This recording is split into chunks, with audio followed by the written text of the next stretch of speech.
I thought all such gifts were a dishonest way of exploiting people's despair. My trip to Transylvania to make a documentary on vampires was also a way of proving how easily people are deceived. Certain superstitions, however absurd they may seem, remain in the human imagination and are often used by unscrupulous people. When I visited Dracula's castle, which has been reconstructed merely to give tourists the feeling that they're in a special place, I was approached by a government official who implied that I would receive a significant, to use his word, gift when the film was shown on the BBC.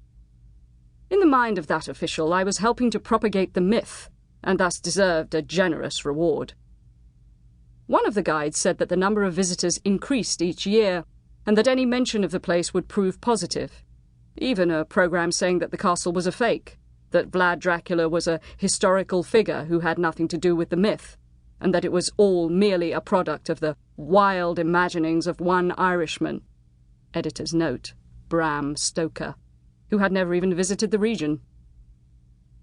I knew then that, however rigorous I was with the facts, I was unwittingly collaborating with the lie. Even if the idea behind my script was to de-mythologize the place, people would believe what they wanted to believe. The guide was right. I would simply be helping to generate more publicity.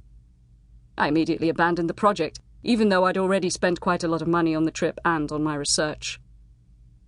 And yet, my journey to Transylvania was to have a huge impact on my life. For I met Athena there, when she was trying to track down her mother.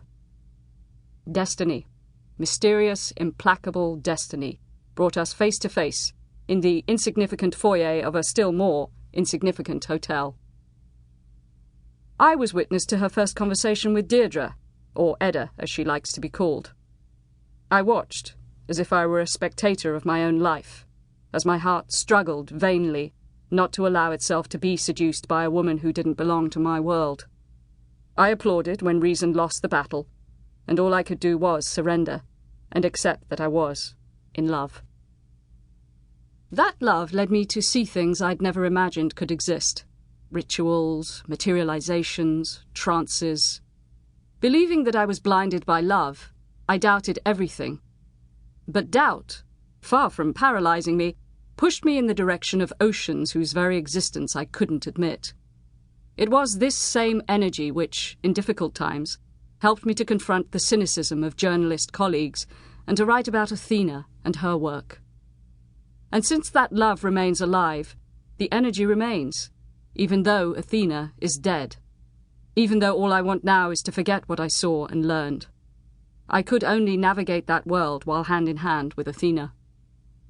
These were her gardens, her rivers, her mountains.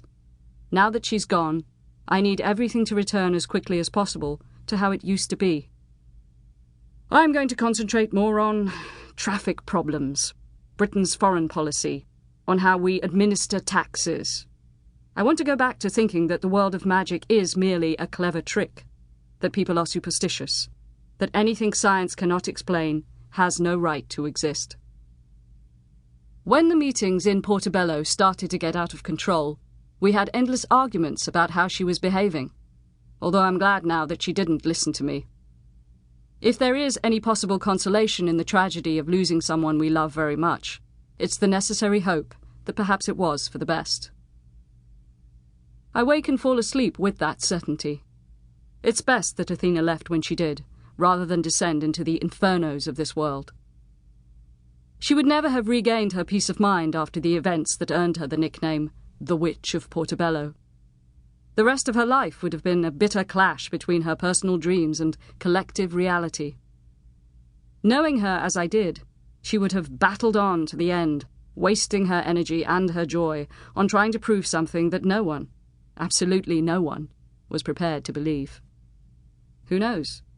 Perhaps she sought death, the way a shipwrecked victim seeks an island.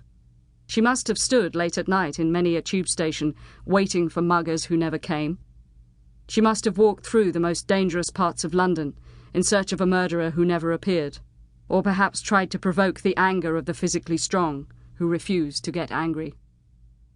Until, finally, she managed to get herself brutally murdered. But then, how many...